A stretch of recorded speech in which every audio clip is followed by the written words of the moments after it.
Welcome to the Unusual History of Everything, the podcast that uncovers the unusual history of everything around us. I'm Karen Lacey. And I'm Melanie Dellis. On this episode, we peel back the leaves of Brussels sprouts to see what evil could be lurking within.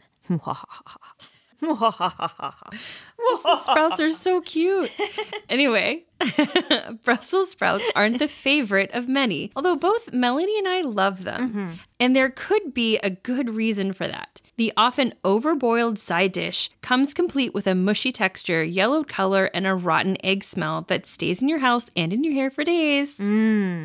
But if you cook them right, like maybe in the oven, I just have to say that's my favorite way, it's a whole other story. And you better cook them right because some say evil lurks between the leaves. But first, can we talk about how they're called Brussels sprouts and not Brussels sprouts, like I've been saying my entire life? I know, me too. Like, this is, doing the research on this, it's the first time I ever knew that it was Brussels with an S. Sprouts. I can't say that. Brussels sprouts.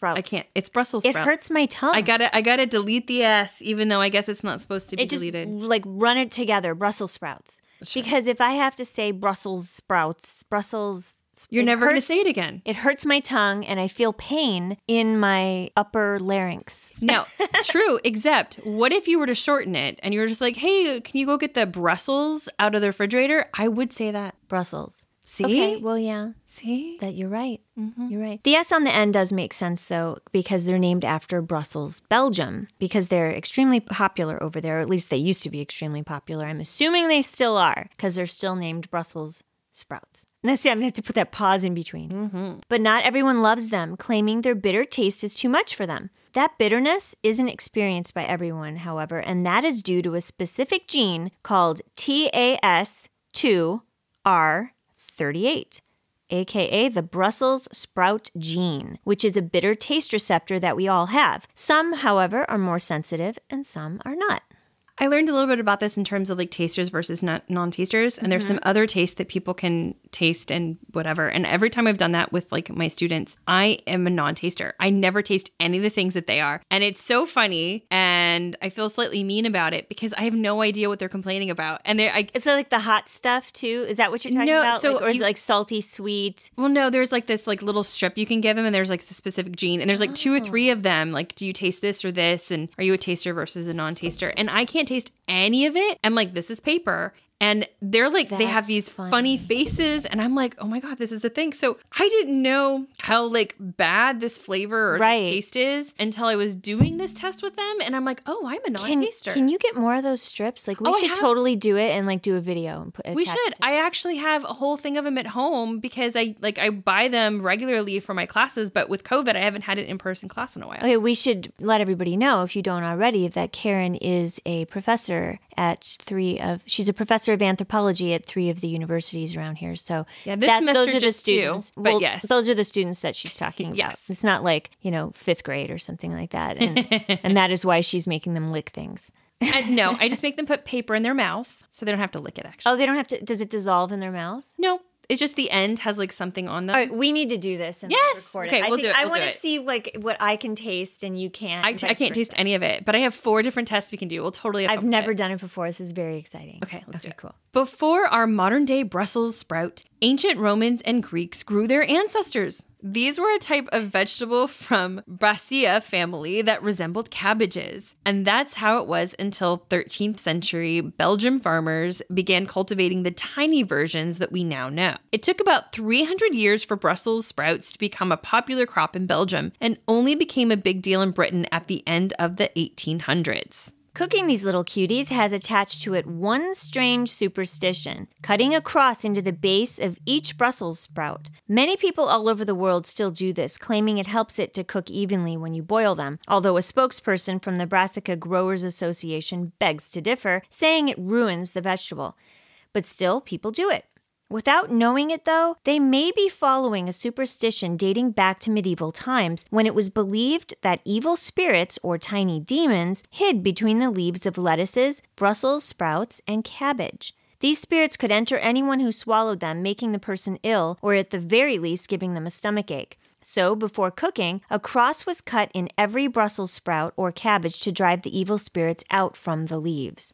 Can never be too sure, so I get it. True. And I don't actually cut a cross into my Brussels sprouts, but I do quarter them, which is essentially a cross. It is. I didn't think about Interesting. Mm-hmm. I didn't think about that either. Because I don't want like a big Brussels sprout because I usually roast them. Right. But even boiling them, I like them smaller. I only cut them in half, and I've never, ever heard the superstition before, and I've never done it, so... I guess I do. It's interesting to see, like, what other superstitions we may do, and we just didn't know it, where it stemmed from. Well, I didn't come across Brussels sprouts until I was an adult. Okay, that's weird.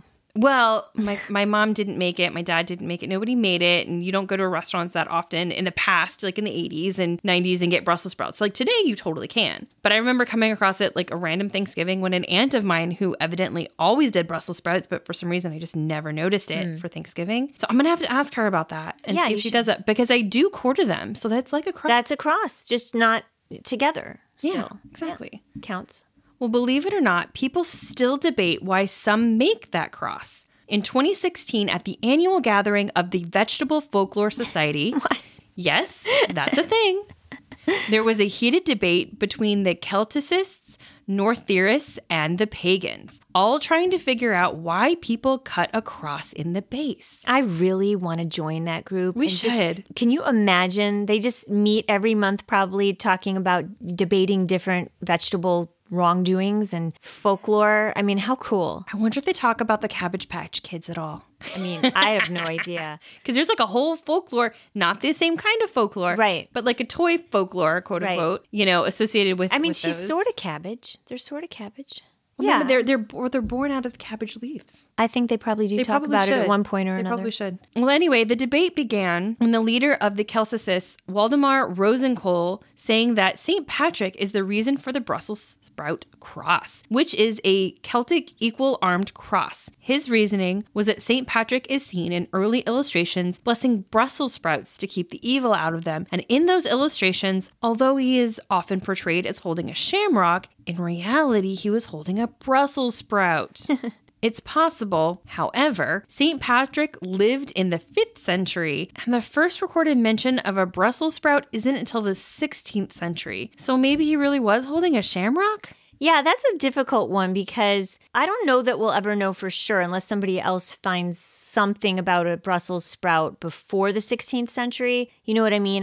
That's a hard thing to prove with St. Patrick. It is, especially because when some of the early literature, like we did on an earlier podcast, talking about St. Patrick and St. Patrick's Day and all that stuff, they were kind of even debating, like they weren't talking about the shamrock as a thing until much later anyway. So it could be anything. It really could be. Well, so during this debate, then the Norse theorist jumped in and said, no, the cross is a Gebu rune, which is shaped like an X, and that symbolizes Odin's sacrifice on the world tree, which the Brussels sprout resembles. And finally, the pagan representative chimed in with what I think is probably the most likely scenario.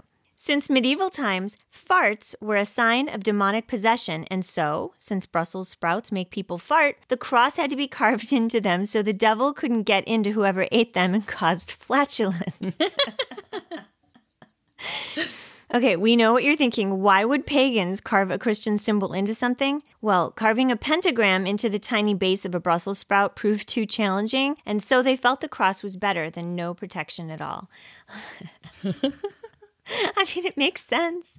So, but wouldn't you say that like farting is making the devil come out though? Like if he was in, no, he's out, like, well, or that, but he's causing like he's causing internal distress. Yes, internal distress. He gets the tiny demons or the devil or whatever gets in through your mouth through the Brussels sprout and then causes you internal distress. Because he can. Okay. Another podcast idea. We've got to talk about things that make people fart, like beans, the magical fruit, right? And see if there's also some association with the devil and farting with beans. Okay, there could be. And if there's not, I'm sure I could figure out a way to make it connect. Well, that brings us to the end of our episode. You can follow the Unusual History of Everything podcast on Instagram at The Unusual History of Everything and on Facebook at The Unusual History of Everything podcast. And find our show notes on www.musecuratorial.com. The Unusual History of Everything is written, produced, and directed by Melanie Dellis and Karen Lacey. New episodes air every Tuesday on all podcast outlets. Be sure to subscribe to us so you never miss an episode and leave us a review. You can also see photos from our episodes and more on our website, Instagram, and Facebook. Thanks for listening. I'm Melanie Dellis. And I'm Karen Lacey, your host for the unusual history of everything. Da, da.